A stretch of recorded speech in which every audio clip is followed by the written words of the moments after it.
always smiling together. It's been wonderful. She knew about my past with Emma as I was very upfront with her about it when we first began dating, as Emma and I are still friends. Our families still get together for sporting events, have parties and hang out together all of the time. My parents are really close to hers, and our siblings are good friends too. They are all really close. They even have a weekly pizza night. We also have a few common friends. I didn't want Sarah to feel uncomfortable at any point, so I tried really hard to let her know everything I could, and take the right steps to show her she is my number one. I would always include her in family events, make sure my family would spend time with her, and have even tried to create our own rituals together.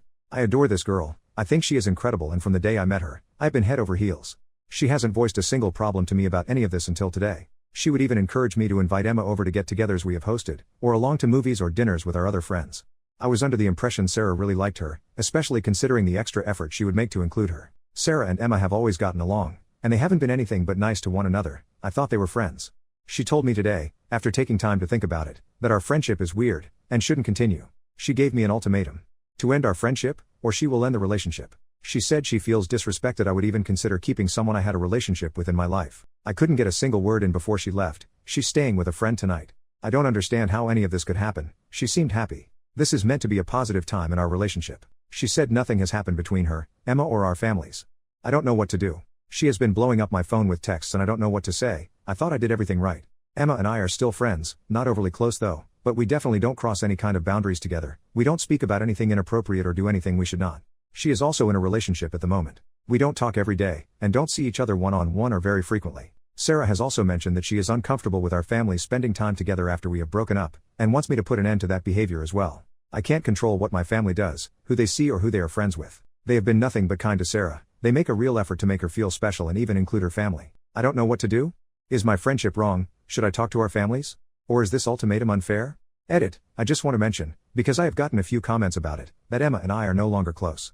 I see her at events she is also invited to, or when Sarah invites her along with us and our friends to do something. I don't actively seek her out for one-on-one time, or invite her places myself. I don't even message her or text her. She's in a relationship too. Our families are close, parents are best friends and our siblings grew up together. They even still have sleepovers. That means I'll see her places, or run into her. That is really hard to avoid, but I really do try. I wanted to make that clear. I have made an effort to set up boundaries to make Sarah as comfortable as possible. I've tried so hard. Update. It's been a very eventful 3 days. This update is long and not what I was hoping for, but what happened, has happened. I couldn't get a hold of Sarah for 2 days. She wouldn't answer my calls or my messages. I'd left her a voicemail asking her to come home, or to meet up somewhere for coffee so we could talk together. I let her know I loved her, that she would always be first. I heard nothing back. She's never been like this. If we had an issue, we would always talk it through. We even had a pact to never go to bed mad at one another, and we never have, but she didn't come home. She didn't even reply to me. At first, I thought she wanted some time to cool down, but it just kept getting later. I couldn't stop thinking she would walk back through the door. She didn't. I heard nothing from her. I could barely get any sleep. I texted her, explaining I'd do whatever I could to show her how much she means to me. I explained the only reason I saw Emma was at gatherings for mutual friends and family friends that she tagged along to, or when Sarah invited her to events herself. I told her she didn't have to do that I didn't want it or need it, I only wanted her. I said I wouldn't attend any get-togethers I knew Emma would attend at all. I also tried my best to explain that our families were very close before Emma and I got together, and that I couldn't control who they were friends with. I did tell her we could talk though, and that we would maybe come up with something together that would make her feel more comfortable. I let her know my family loves her. She didn't reply. It took everything I had to not keep calling her to see if she was okay, but I didn't want to upset her further. I read some comments saying it might, so I tried to listen. I still hadn't heard from her by the afternoon of the next day. I tried to call her again, but it rung out. I sent her another message telling her I just wanted to know if she was okay and that if I didn't hear back from her soon, I would have to start calling her family or her friends. I didn't know if something had happened to her. This was so out of character. She's never done this. I was so worried. She texted me back straight away, "I'm fine. I'm not coming home." That was it. I tried to call her. I knew she was right there. I figured she would pick up. I called, but she had turned her phone off. I didn't know what to do. I felt like my heart had been ripped out of my chest. I didn't know what I should be doing. I didn't know what would bring her home. I just wanted to talk. I wanted to make it better. I ended up going to my parents' house last night. They live close, about 5 minutes on a slow day. I was an absolute mess and didn't think I would cope by myself. It was about 8 p.m. when I went over. I hadn't heard from her again. I went to bed in the spare room. I was only asleep for a few hours when crap started to hit the fan. My phone was going off. It was Sarah. "Where are you? Did you run back to her?"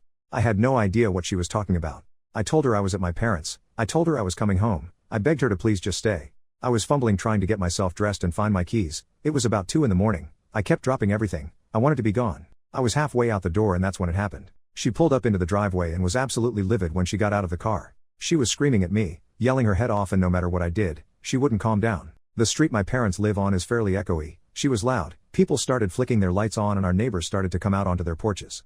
It was a show. My parents came outside too, and my mother started to try and talk to her. They have always gotten along well, and she wasn't responding to me no matter how much I tried. Sarah wasn't having it. She told me she knew what I had been doing behind her back, that her family knew, and I was lucky enough to be given a chance to cut my ties and move on after having an affair for so long. I have never cheated on her, let alone had an affair. I love Sarah, I wanted to marry her and be with her.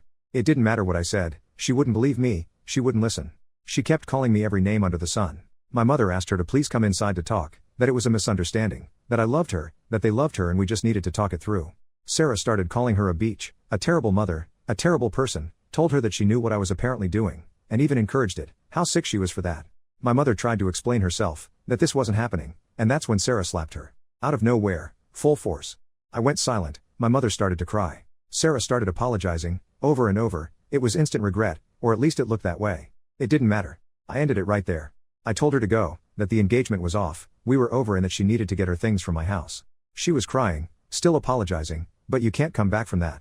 She hit my mother, she's never not shown all the love in the world to Sarah, and for her to do that to someone, let alone someone that means that much to me, was enough. I don't know why she wouldn't listen to me, I don't know why she chose to believe these other people over me, why she wouldn't even talk, but it doesn't matter. I've never felt this empty. I gave 3 years of my life to someone who refused to even talk to me or believe me. I thought I knew her, I thought she was kind. How can you go so long with someone and not even know what they could be capable of? All I know at this point is that I plan to stay single for a while.